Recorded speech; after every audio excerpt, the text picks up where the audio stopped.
EnterTalk Radio, you're in to all things music.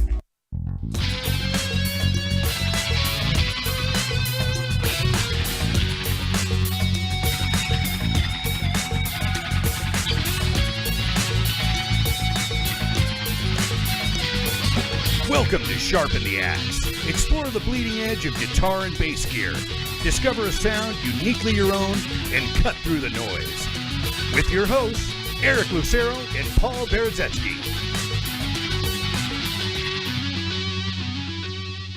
Hey guys, it's Eric Lucero and Paul Berezetsky of Sharpen the Axe on EnterTalk Radio, powered by Pitbull Audio. Welcome to another episode. We have a guest right here with us today, Marty Moore of Moore Bass. Welcome. Oh, thank you. And we, as you can see, we are holding some of his wonderful, very well-crafted instruments here. Now, if we could start, Marty, tell us about your history as a luthier. Started building basses probably back around 2007. Right on. Or so. I was just a bass player at the time and wanted to have a better bass, better playing bass or whatever. And I was in a music store one day and I was looking at a really expensive bass that I couldn't afford. And I think we've all been there. Yeah, exactly. And I thought to myself, I could probably do this if I wanted to, if I really tried. And those were my famous last words. Here we are now. That started me down the road. I mean, the first bass I built was perfectly, totally unplayable. Yeah, it was just a giant experiment to, kind of go through the process or whatever. Nice. Second one went off much better. Actually, I still have the second one at home. All right on. Yeah, and it just grew from there. Kept getting better and better. So previous to trying to build basses, did you already have experience working wood in general, or did you have to learn along the way? Most of it I kind of had to learn along the way. Oh, wow. When I was living in Florida, I used to do a little remodeling of houses and things. So I did know how to use some woodworking tools, but I never did actually like woodworking per se, like carving and like my necks are all hand carved and stuff, but I knew how to use a wood router and things like that. So you had a little bit of the tool experience, it was just applying it to a whole new set of skills, right on. Exactly. So is there anyone in particular who influenced your designs? Because I mean, looking at this one, which I've taken to quite kindly, it's a familiar shape and scroll to another very well-known luthier. Oh yeah, I am a big fan of Carl Thompson. That's what I was talking about, yeah. Jens Ritter and Mike Tobias. Three very amazing luthiers, but was out of curiosity, the one you were looking at that you couldn't afford. Is it one of those? Yeah. Yeah, actually it was, and I'll refrain from saying which one it was because it's really expensive. But this particular bass here is kind of a homage to both Carl Thompson and Jens Ritter. It's a kind of a blending of both of their body styles in that particular bass. My original concept design was borrowed from Jens Ritter. Oh, wow. And I built a couple of basses, and at that point in time, it wasn't my intention to sell basses at that point. You just wanted to build one for yourself, your vision. Exactly, and that's kind of the one over here. And this one here belongs to Florentino Buenaventura, who's one of the heads here at EnterTalk Radio, head honcho. Yep. And we see these are three different models, I believe, unless that's just a 5-string version of this right here. No, that's a little different model. I know Jens Ritter. I've met him a couple of times, and when I decided, I went to a Bass Player Live to show my basses off to see even if anybody was interested in purchasing them or anything. And so I showed them, and a lot of people were very interested. And at that point, when I decided I was going to start selling them, I was kind of like, I kind of need to step away from Jens's design and kind of get into my own thing. Nothing wrong with his stuff. It's more just, courtesy between builders or whatever. I'm not going to, copy all of his stuff and, try to make money that way. It's not really fair and it's not right. Not For that sure, I could build quite as good as his. His wood choices are top notch.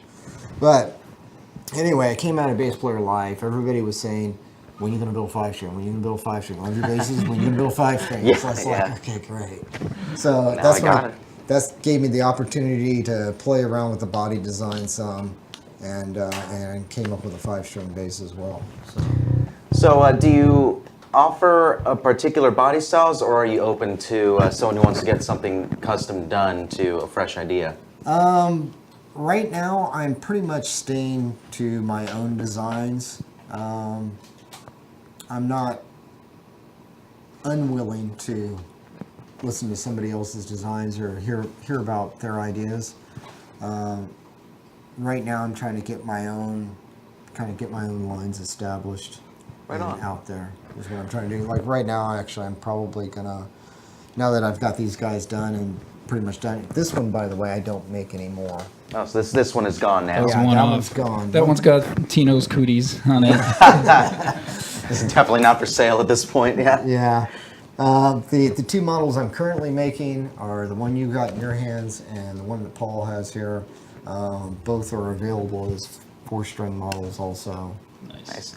And do they have model names or not yet? No, not really. It's just an SMB5, and that is an MB5. Right on. Nice. And can you talk a little bit about some of the options that you do offer? In terms of electronics and woods, etc. Mostly I stick with Bartolini. When I started doing this, I was building basses for me. Yeah. And that is still my build and design philosophy. Everything that goes into these basses is what I would put into them if I was going to play them myself. And I love Bartolini electronics.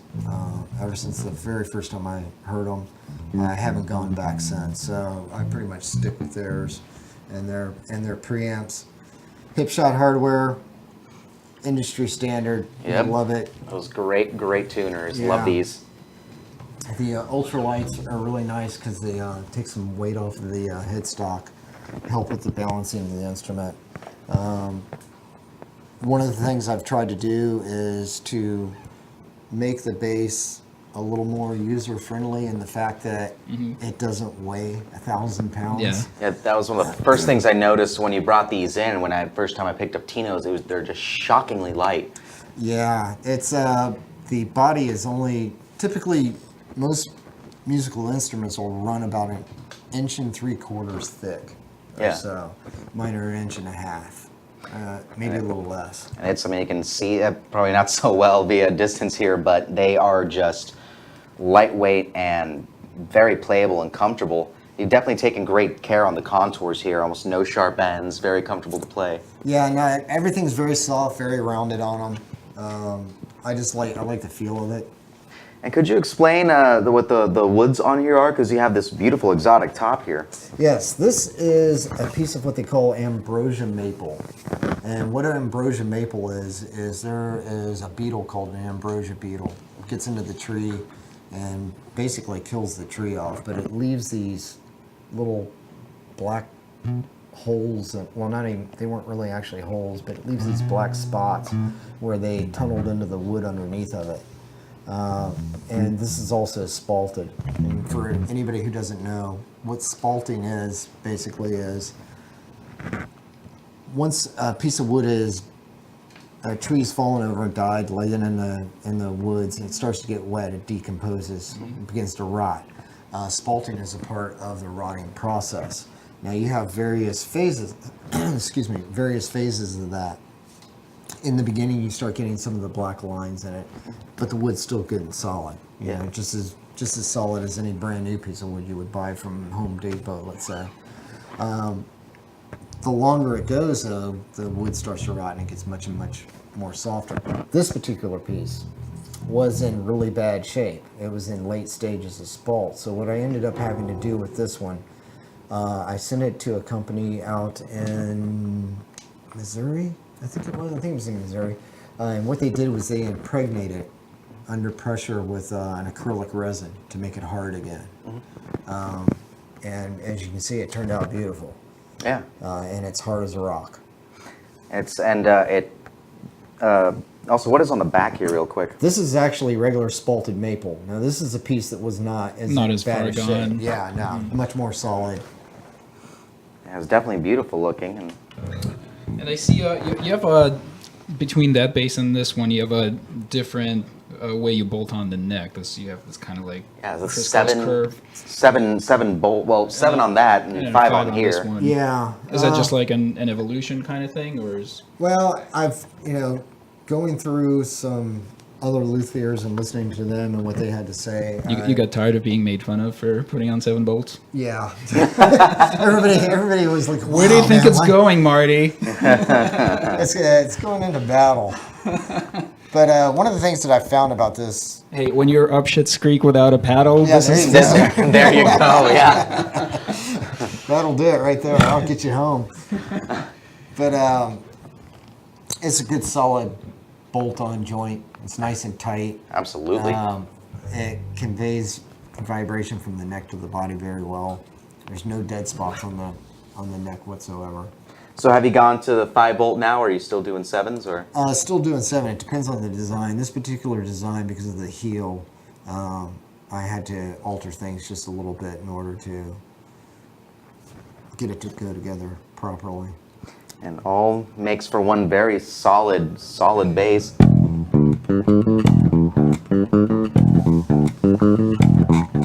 Yeah, well, let's see what that one sounds like, because we got a different choice of woods up on there.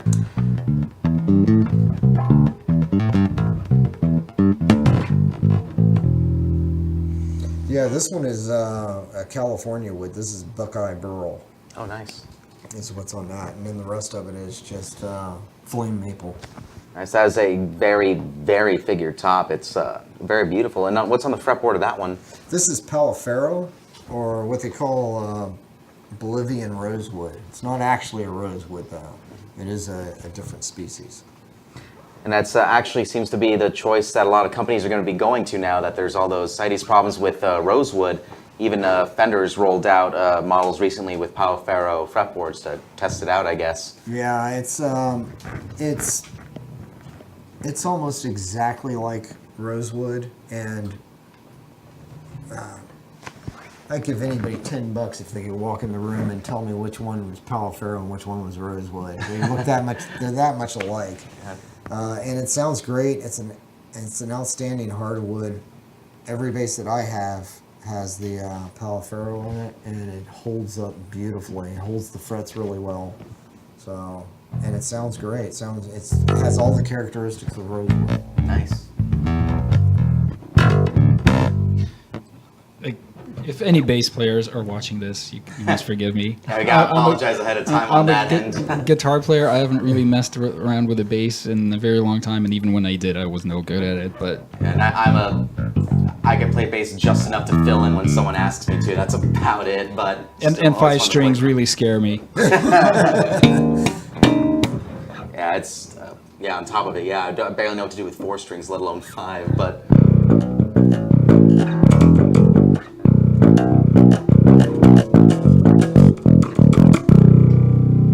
very, very attack rich. Yeah, very snappy. It's a 34-inch scale. A lot of 5-string builders use 35-inch scale to get a little more out of the B string, a little more clarity out of it. But I didn't really want to go with 35-inch scale because I have small hands, and playing 35-inch scale is a little more difficult for me. Gotcha. Yeah.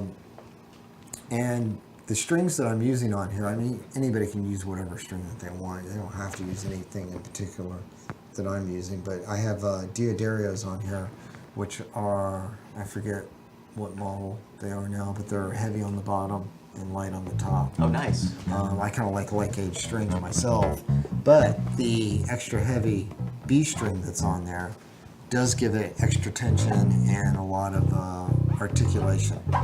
Absolutely. It's and have you been growing an artist roster? Who's out there playing them right now? Nobody famous. I've got a couple in Seattle, Florentino, and always looking to find somebody new. Nice. And what price do your builds start at? 4-string bass starts at $1,980. Nice. And- Very reasonable, yeah. 6-string or 5-string is going at $2,650. 2650 starting. Yeah. And do you do 6-string or short scales? Anything else? 6-string I haven't done yet. I'm still kind of trying to get my head around. I played 6-string for a while, and the neck on it's just a monster. There is a local girl that's a bass player. She plays for Cowgirls from Hell. That I'm not committing to her to anything, but I have chatted is once. is that an all girls Pantera cover band? Yes, it is. Yep. Nice. And they are badass too, man. When they Check them out. I'm not a Pantera fan at all, but I went and checked them out finally one night, and oh my god, man! Yeah, they are awesome. Yeah, they are just over the top good, really over the top good. But anyway, when his main bass is a 6-string, and that's what she likes to play the most. So when I get ready to do the 6-string, hopefully maybe, if she's gracious enough, I hope to work with her a little bit on that and get some of her thoughts and ideas as to what she likes in a 6-string bass. Now these particular instruments too, when I designed these, I designed them towards, if I played 5-string bass, how would I want it to play? And the first thing that came to mind is I wanted to play like a 4-string. But obviously you can't necessarily do that. But if you notice down here at the nut end of things, they are quite a bit slimmer than the typical 5-string bass. Yeah. Some people might even say the string spacing might be a little crowded. Personally, the way I look at it, it's all in what you're used to playing. People always adapt. So you do have a emphasis on playability. Yes, I do. Very, very much so. I'm a big believer. I used to be a real heavy-handed player. And I was taking bass lessons for a while from a guy. And I wanted to go to lighter strings. And he was like, no, you shouldn't do that. It's just going to make too much noise. And me being me, I immediately went, well, that's what I'm going to do. Yeah. So I went to really, really super light gauge strings, and that will force you real fast to lighten up Yeah. on your touch, which is a good thing because it is economy of motion. Yeah. You know, the less movement, the better in anything you do actually. So I noticed I actually started playing better. My speed increased tremendously. And as a result, I ended up making less noise with lighter gauge strings than I was making with the heavy gauge strings. Wow. So it actually adjusted your playing towards Yes. it benefited positively. Yes, absolutely. And in here, that's when I took into the whole thing, the economy of motion, and I thought to myself, as long as you got strings, the strings have plenty of space to vibrate. There's no laws dictating how close or how far away they have to be. I mean, really is a personal choice sort of thing. So the nut width on these is 1 5/8 inches. I only added 1/8 of an inch over my 4-string bass. Wow. In my opinion, there's still plenty of space to move around. It feels good, and motion-wise, there's almost no movement getting from one string to the next. Yeah, it definitely has that. It's fat. There we go.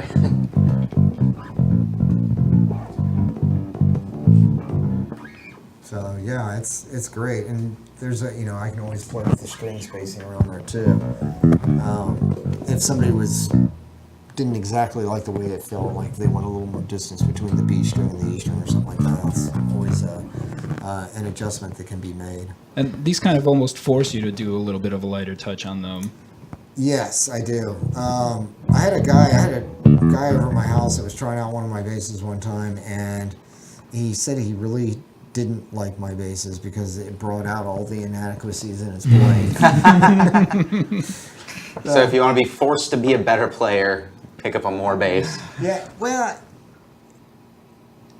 in making them easier to play, you introduce some things. super low actions. If you play with a really heavy hand, you're going to get a little more string noise, a little more fret noise out of it. But if you lighten up your touch, that super low action is going to bring out a much better result in your playing. Nice. So you've loaded this one with passive electronics, Bartolini, just volume and balance there. Correct. So can you explain what you loaded that one over there with?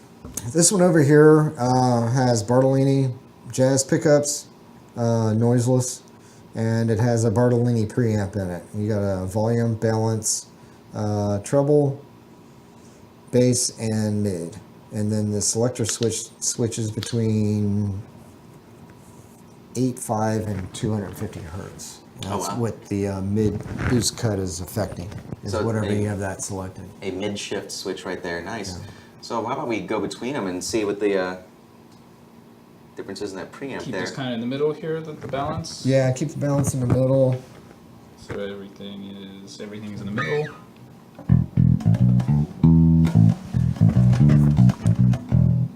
And this is... If you just... Alright, good.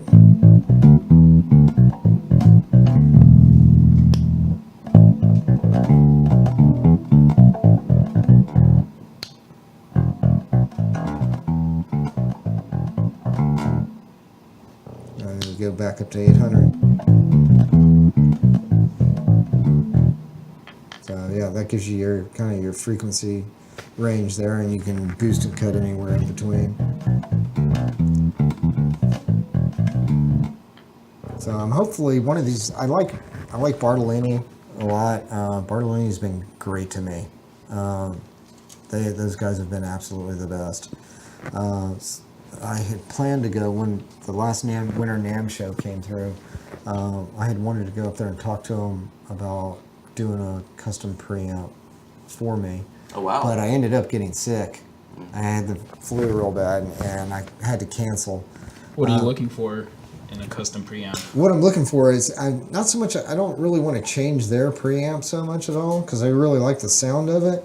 But what I'm hoping to do is to see if maybe they can get me a sweepable mid instead of the switch. Instead of the switch. So that I can get, 8 to 250 and everything in between. So like a parametric control frequency selector. Wow. Yeah. That would be, is there anyone on the market doing that already? Yeah, there are other people out there that do that as well. Yeah. It's one of those things. You don't want to mix apples and oranges in your bass. Yeah, some vendors do one thing, some vendors do another thing, or whatever. But I love Bartolini, and even if they don't do that, I'd still keep using their preamps. I love the way they sound. If someone wants something different in there, like Aguilar pickups and preamp, are you willing to do that for them, or? Oh yeah, I could do that. Yeah. Yeah, absolutely. Oh, so you are pretty much a full custom shop that's willing to work with a customer. Yeah, absolutely. And does he have a turnaround time right now that you can speak for, or? It just depends. It depends a lot upon if I'm building for somebody. Usually, what I quote is 6 months to a year. Gotcha. Start to finish. And the reason for that being is chances are it's going to be right around 6 months. But if something goes awry in the process, then it's going to take longer. It happens. Excuse me. It happens all the time. I'll buy a piece of neck wood, and when I buy the wood, it looks perfectly fine, and then when I cut it, there may be a bad crack down the middle of it, or something like that. So, and depending, I may cut the shape of the neck, still not see it, and it may not surface until I actually start carving it. Oh wow! And once I've started carving it, and then it pops up, it's just like, at that point, I have the fretboard, truss rod, the carbon fiber rods, all of that's already installed and everything. So you've got, that's a lot of work in there that I have to basically just toss it aside and start over now. You got to invest in an X-ray machine. Yeah, that would be nice, because some of what I do though too is with these instruments. When things do go awry, when I find abnormalities in the wood and stuff, I have to make a call too. If it's something that I can fix and it's just an aesthetic thing, and I can do it in a way that doesn't detract from the bass at all, and does not change the tone, does not change the playability, does not change how long the instrument will last, I'll do it, and I'll leave the defect in there. For me, it just adds character to the instrument. Yeah. Now, on the other hand, if it does affect the playability, or if it affects the tone or something like that, then unfortunately I have to scrap it and get a new piece of wood. And the reason I do that is I don't like throwing wood away, is what it comes down to. Because we were talking about the wood and stuff before. I use a lot of spalted maple these days because almost all spalted maple is salvaged wood. Yeah. Fell down in the woods somewhere, moisture got to it and turned it into what it is today. But that tree wasn't specifically cut down to make matchsticks or bass or whatever the case may be. I've kind of started getting away from some of the. I have some exotic wood at home, but I've kind of, most of that I bought when I first started doing this. I started getting into it, and the more I thought about it, I thought, I don't know if I'm completely comfortable with that. So I've kind of strayed away from it, and I try to go with woods that are salvageable, or like lots of maple that's sustainable. Maple basically grows like a weed almost. Yeah. Yeah, so it's. So real quick, in case someone wants to contact you to get a bass built, where can they reach you? Where's your website? Best place to get me is morebases.com, which is more, M-O-R-E dash bases, B-A-S-S-E-S.com. Awesome. There's a contact on there, info at, and they can get me through there. That's the quickest, easiest way. Right on. We'll throw the link up on our site and our page. And when we come back from the upcoming break here, we're gonna check out your basses in full. And we got 4 pedals as well for basses to check out in this next half. But Marty, thank you very much for joining us. Oh, my pleasure. Hang out with us for the second half, or? Yeah, absolutely. Awesome. Absolutely. Well, our basses are his basses are here. Yeah, exactly. Going anywhere. Yeah, just leave these with us. We'll take care of them. Yeah, no problem. Yeah, give me a shout when you guys are done. Absolutely. But very beautiful instruments, and we'll be back in the second half. Thank you very much for joining us, guys, and we'll be back in a couple minutes. This is Sharpen the Axe on EnterTalk Radio. Stay tuned. We're gonna see what these things sound like. There's some effects. We got overdrives, Chorus, envelope filter, and a really rad DI box. all the fun stuff. We'll be right back. Stay tuned.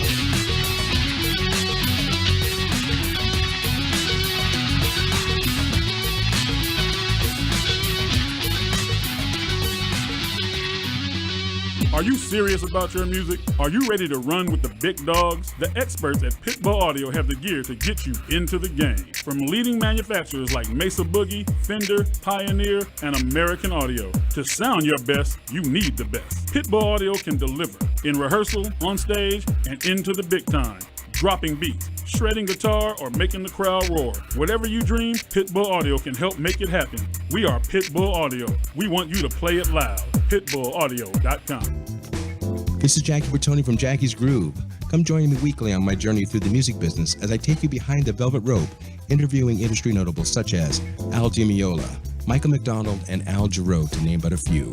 Listen to their stories on being in the studios recording #1 hits and onto the stages throughout the globe. Allow me to be your music historian. You can hear me live every Monday at 2 p.m. and every Wednesday at 12 noon Pacific Standard Time or 24/7 on jackiesgroove.com. Ready to get your groove on? Hi, I'm Tim Dolbear, the host of Sound Experience on EnterTalk Radio. Each week, I talk with top professional audio engineers, producers, musicians, and the manufacturers that make the tools that we use in the studio each and every day. From capturing the perfect take to mastering your final release, and the tools and how the pros use them, we are going to dive deep into their process and learn from their experience. I look forward to you joining us each week on Sound Experience with me, your host, Tim Dolbear. The Moyer Entertainment Group, in conjunction with the Dario, Radio Airplay, and Looploft, is keeping keeping music in our local schools and presenting local talent to the world through the Temecula Valley Music Awards. Submissions for entry into the TVMA 2017 season are now open in all genres, including a youth category for artists under 18 for the October 7th Star-Studded Awards Show, where 100% of the proceeds go towards supporting local music education in the Temecula Valley. Details, tvmawards.org.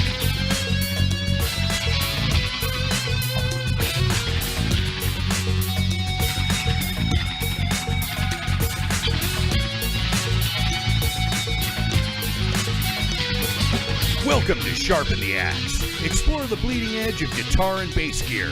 Discover a sound uniquely your own and cut through the noise. With your hosts, Eric Lucero and Paul Berezetsky.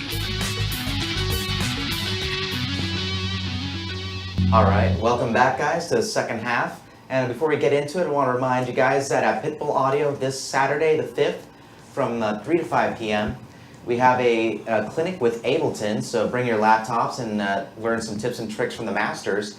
And we have Mark Holcomb of Periphery coming on to Pitbull Audio August 11th from 6 p.m. to 9 p.m., I believe. So check them out at pitbullaudio.com. There'll be 2 great clinics that you won't want to miss.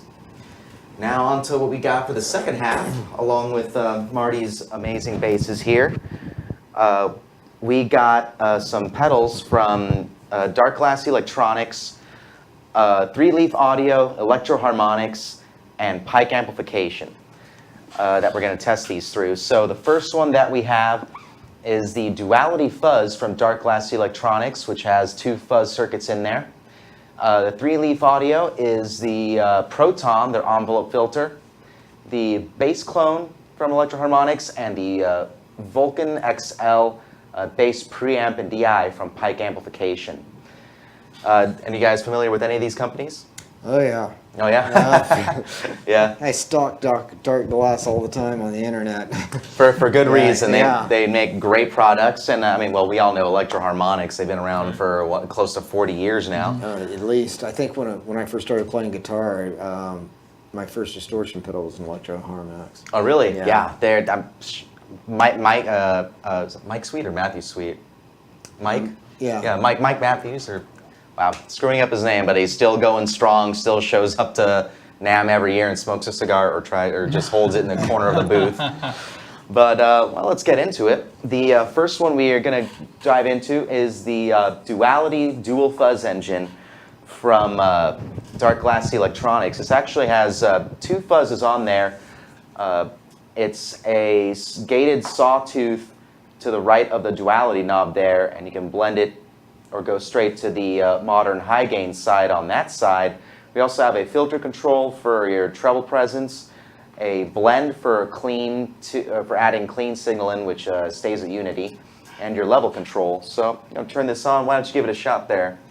I'm gonna grab a pick for this one. And there you go. Let's hear your clean tone. Turn that on.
So it is a Doom and gloom machine. Absolutely, yeah. It's get your Geezer Butler on, get some Sabbath on with that.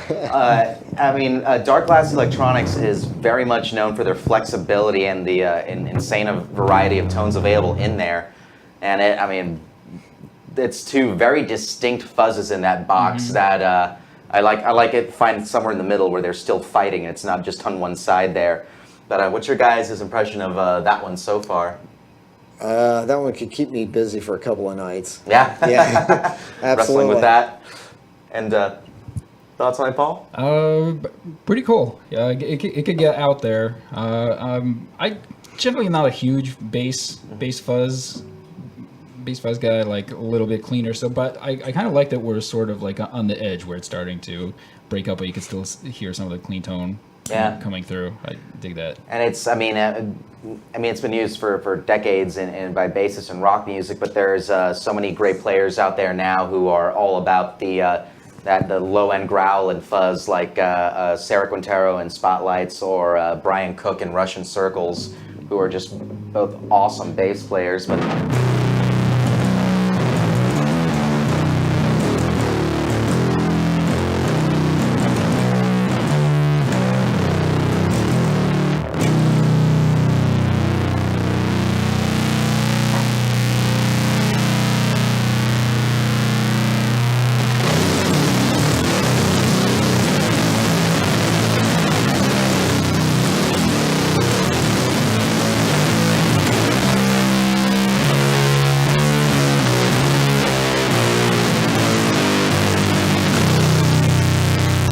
this song is called "Screw You, You're Not My Father." yeah. I also like how the fuzz covers up just like went chromatic and just a wrong note upon wrong note upon wrong note going down the neck there. But that is definitely a nice beastly fuzz for anyone out there looking to really just hammer the shit out of your bass tone right there. That'll do it. Absolutely. Now I think the next one's going to appeal to you, Paul, because you're a funk guy. Yep. And this here is the Proton 3-leaf audio Proton, very, very popular. You got controls for output control, input control, a sweep switch, tone, and the decay right there. So let's turn this on.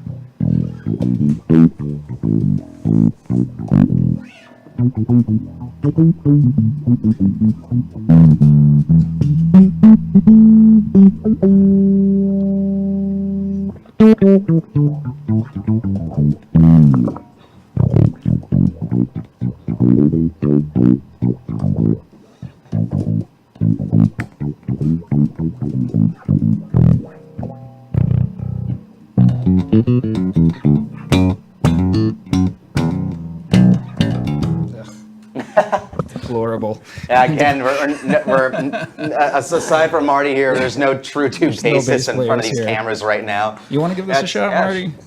Sure.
Let's hear those harmonics again. That was nice. Yeah.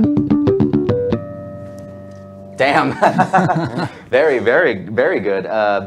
So, yeah, what's your guys' thoughts on that Proton right there? Funky. Yeah, I dig it. it definitely is. Yeah. And were you ever much of a envelope filter user?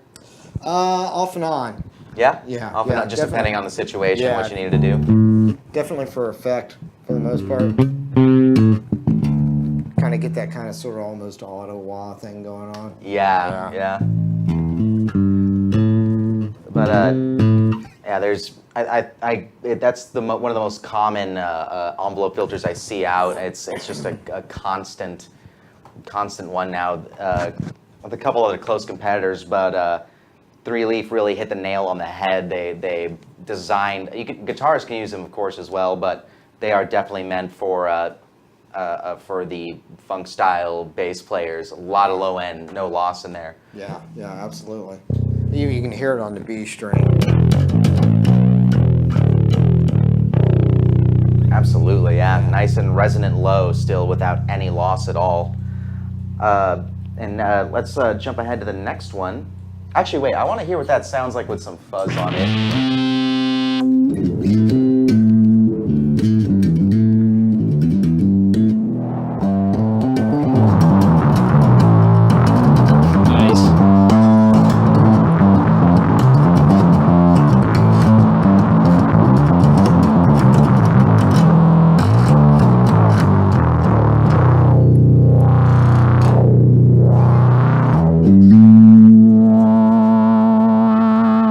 Some EDM swells. There we go.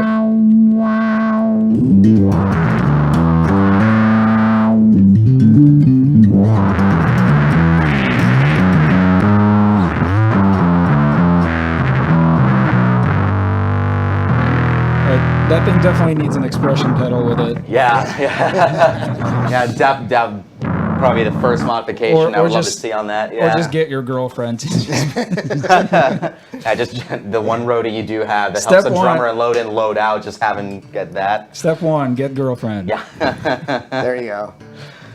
Now, hopping ahead to the next one in line here, the Electro-Harmonix bass clone, which is their a small clone bass version. And I grew up a huge fan of Peter Hook in Joy Division, New Order, and now Peter Hook in the Light. So he always had those semi-hollow basses, or Rickenbacker in Joy Division, playing through his clone theory. But which is my go-to if I'm going to go for an Electro-Harmonix chorus sound. But I thought it was pretty cool. I hadn't really seen this one come out, that there is now this bass clone. Let's check that out.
Is there a little bit of drive in that clone, or do we still have a fuzz going? No, the fuzz is off, and let's.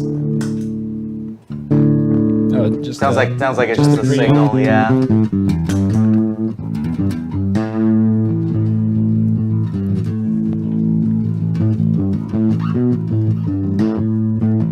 And you don't have any drive on the D either? Nope, I turned the DI off during the Proton. That's a pretty chorus. Yeah. Again, it's familiar to that sound that I grew up with listening to Joy Division and New Order stuff, so this is just right at home for me. I love it. And it's very inexpensive. I think it's only, I think it's under $75 for this one. Nice. And there's a switch on here of crossover that cuts out the lows, so you just have more chorus in the high end. So let's flip that. Oh, I had it off, so I guess so. This is on, off now.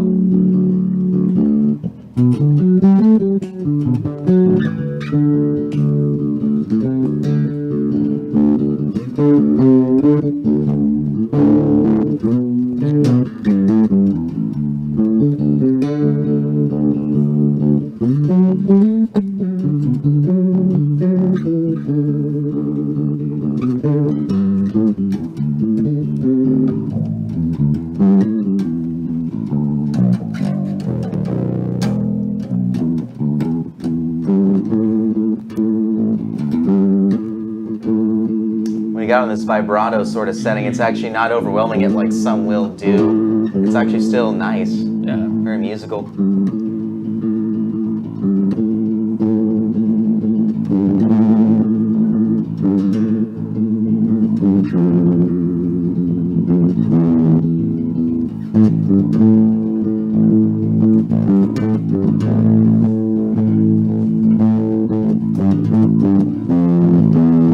Great way to add some atmosphere. Absolutely, yeah. And because I like to do that kind of thing, let's just throw the fuzz on it. Of course.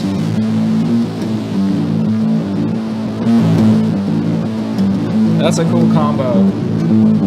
That sounds great.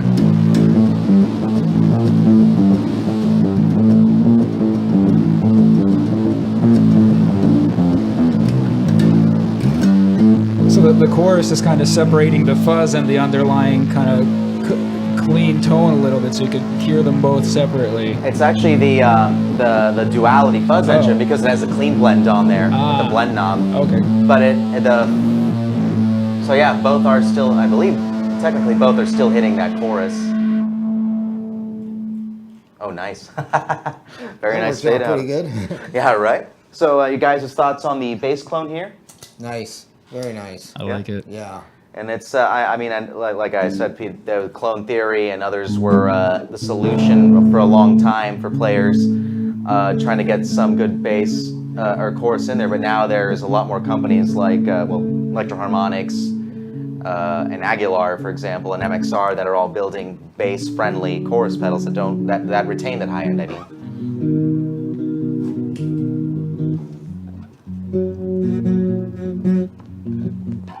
Ew, what am I doing? Bass chords. And we'll hop to the last one here, which is a relatively new company called Pike Amplification. And this is the Vulcan XL bass preamp. They also do make just the drive section in a smaller enclosure, and that's just the Vulcan. But on this one, we have controls for mix, color and fat switches, a mix knob or a gain knob, excuse me, as well. Volume, bass, low mid, high mid, treble. You have a clean out, which is pretty neat to have, a XLR and 1/4 inch out jacks, and it's a pretty flexible preamp here.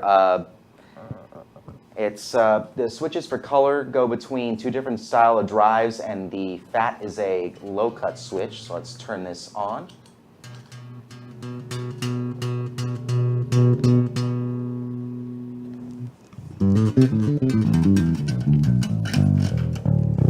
And that was dry right there. Now I have everything at noon here, so I'll just turn it on.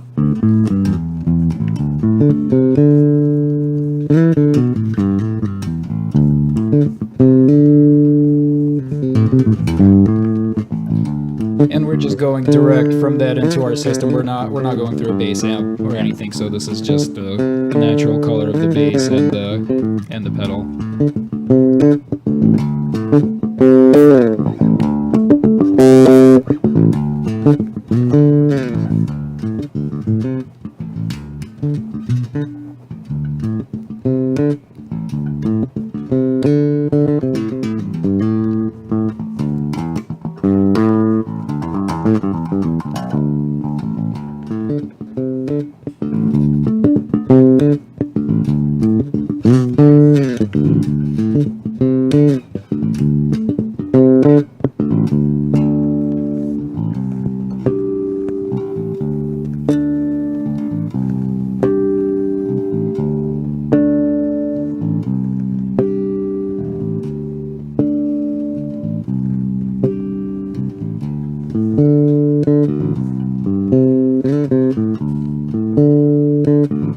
I'll introduce the gain now. Turn the mix up.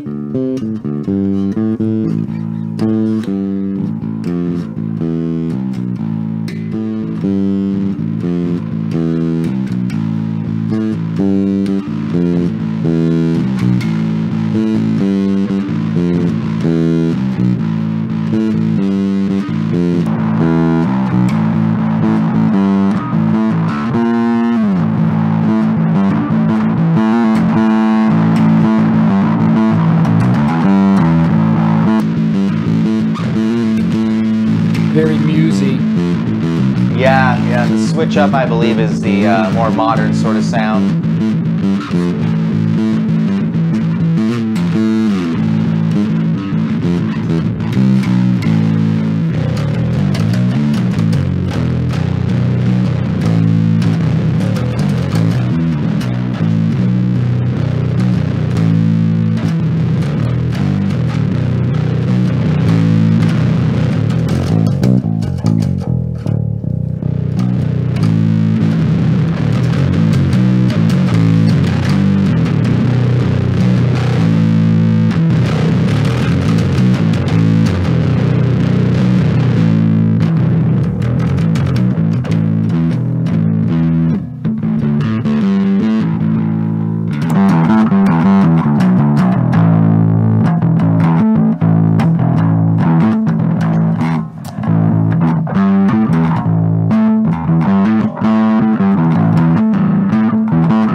Absolutely. Really get a lot of tones out of it. And it's well designed. I mean, it's not an overly large pedal like some preamps are that take up a lot of space, and it gives you a variety of output. I like that you can you have a clean out as well. So I mean, you can run it through two separate rigs if you wanted to, the dirty and clean. Very cool. Yeah, it's a great box. It's one of the only two pedals available from Pike Amplification. They also make some preamp modules and stuff like that. PikeAmplification.com, I believe, is the website worth checking out. But I know you were a Darkglass fan with the preamps you heard, like the B7K, etc. So what's both of your guys' thoughts on the Vulcan so far? I like it. I like it. I would like to spend some time with that. Yeah. For a while. Yeah. See what I can get out of it. Yeah, I like it too. I haven't really, I haven't tried the other one. I'm not very well versed in bass effects, but I'm really impressed with the versatility of it and the, how you could switch from like vintage kind of grungy garage sounds to a more modern drive to just nice clean articulation. Cool pedal. Yeah, it's again a very versatile box that can please the guy who's looking for like a driven B15 drive, which is the color switch down, or a more modern high gain, kind of like you said, like a Muse sort of thing in the up position there. But yeah, there's a lot of players who are even eschewing a bass amp completely and just bringing a pedal board with a DI box like this at the end. Into the house PA. Yeah, and hope that you have a monitor to yourself at least, or happen to be near some subs. But it's a great way to go. Yeah, let's give it a shot, because very important to a lot of players these days is how a preamp will take pedals. And actually, when we tested the Duality Fuzz earlier, we had the Vulcan on, but had the drive bypassed, and then I turned it off during the Proton. But let's with some of the drive in there, let's see how some of that hits.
One more and turn on the Proton into this.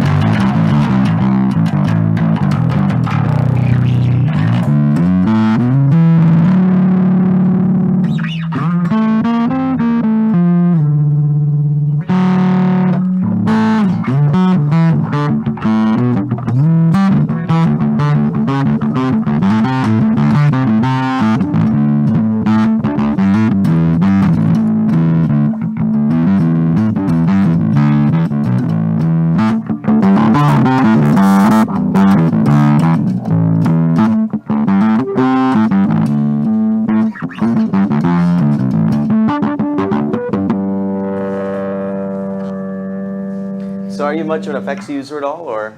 Yeah, right now I use a multi-effects processor. Oh, right on. I use, in most of my playing right now, if I use effects, I use mostly just reverbs and delays. Which we got to explore on one of these episodes is bass with reverb and delay. Yeah. But it's, again, an underutilized thing except for some modern players. But we have to, it's getting close to wrap-up time for today's episode. But thank you very much for coming with us. And Marty, thank you for coming and getting to check out your great basses. And Absolutely. Again, it's moore-basses.com, correct? Yes, correct. Check these out, and you can check out the rest of these pedals at pitbullaudio.com, the Darkglass Duality Dual Fuzz Engine, 3-leaf audio Proton, Electro-Harmonix bass clone, and Pike Amplification Vulcan XL bass preamp. And in the future, we got some episodes with T-Rex coming up with our tech. Psyched for that. Yes, absolutely. And Sean Hutchinson of Hutchinson's Guitar Repair, who's our in-house tech at Pitbull Audio. Oh, there we go. Thank you again very much for joining us. I'm Eric Lucero. I'm Paul Berezetsky. And this is Marty Moore. Marty Moore. Thanks for coming back. Yeah, always. Great catching up. Great work as always. Oh, thank you very much. Thank you very much for joining us. Until next time.